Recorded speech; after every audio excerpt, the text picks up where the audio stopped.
বন্ধুরা, কিছু স্টুডেন্ট আছে পরীক্ষার কথা শুনলে তার বুক কাঁপাকাঁপি শুরু হয়ে যায়, সে অসুস্থ হয়ে যায়, তার বিভিন্ন সমস্যা দেখা দেয়। এই বিষয় যদি আপনার সাথে হয়ে থাকে তাহলে আজকের ভিডিও আপনার জন্য। আর এই বিষয়ে আমি কারণগুলো আলোচনা করব। তো বন্ধুরা, অনেক স্টুডেন্ট আছে যে পরীক্ষার ভয়তে তার জ্বর উঠে যায়, সে অসুস্থ হয়ে যায় এবং শরীর কাঁপাকাঁপি শুরু হয়ে যায়। এর হলো তিনটা কারণ। একটা হলো সে ওই টপিকের উপরে কম স্টাডি করছে। দ্বিতীয়ত তার সাহস কম, অর্থাৎ কিভাবে সাহস কম, সাহস নিয়ে সে পড়ে না। আর তৃতীয়ত তার প্র্যাকটিস কম, মনোযোগ সহকারে তার পড়ার অভ্যাস কম। এই কাজগুলো যখন একটা স্টুডেন্ট করে তখন কিন্তু আপনার ভয় ভীতি বেড়ে যায়। ভয় ভীতি পড়ার ব্যাপারে কখন বাড়ে? যখন আপনি একটা বিষয়ের উপরে কম লেখাপড়া করবেন, কম পড়বেন, কম স্টাডি করবেন।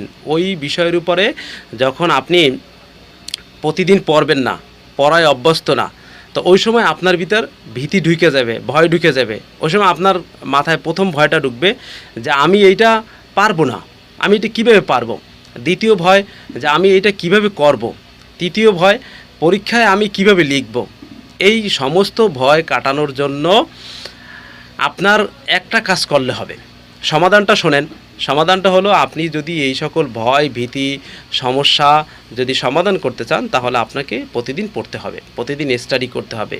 আপনার বিজ্ঞান বিষয় হলে বিজ্ঞান বিষয়ে বেশি বেশি পড়তে হবে, বেশি বেশি লিখতে হবে। আপনার বানানগুলোকে আপনার বারবার পড়তে হবে, বারবার লিখতে হবে। দেখে লিখতে হবে একবার, এরপর না দেখে লিখতে হবে আরেকবার। এরকম প্রতিটা সাবজেক্ট, গণিত, ইংরেজি, বাংলা, তারপরে বাংলাদেশ বিশ্ব পরিচয়, এরপরে আপনার পদার্থবিজ্ঞান, রসায়ন বিজ্ঞান, যত সাবজেক্ট আছে, গণিত, উচ্চতর গণিত, ইংরেজি প্রথম পত্র, ইংরেজি দ্বিতীয় পত্র, যতগুলো সাবজেক্ট আছে সমস্ত সাবজেক্টে যদি আপনি কন্টিনিউ স্টাডি করেন, কন্টিনিউ পড়েন, তাহলে কিন্তু আপনার ভয়ভীতি দূর হয়ে যাবে। তো প্রতিদিন আপনার পড়ার ভিতরে তিনটে কাজ করবেন। তিনটে কাজ হলে আপনি যখন পড়বেন, মনোযোগ সহকারে পড়বেন, পড়াটা যখন মুখস্থ হয়ে যাবে তখন আপনি ওই পড়াটাকে একবার দেখে লিখবেন, একবার না দেখে লিখবেন। এই দুই কাজ হয়ে গেল।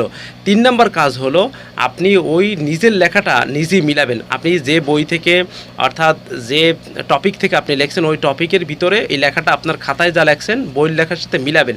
মিলে আপনি নিজে ভুল ধরবেন। ভুল ধরলে কিন্তু আপনার ভিতরে আত্মবিশ্বাস তৈরি হবে এবং ওই ভুলটা কিন্তু আপনি আবার পুনরায় কিন্তু নিজে আবার লেখা আপনার সঠিক করতে পারবেন। এভাবে করলে কিন্তু আপনার ভয়ভীতি দূর হবে আর আপনি কিন্তু ভালো করতে পারবেন, পরীক্ষায় ভয় থাকবে না। তো ধন্যবাদ, আজকের ভিডিও এ পর্যন্ত।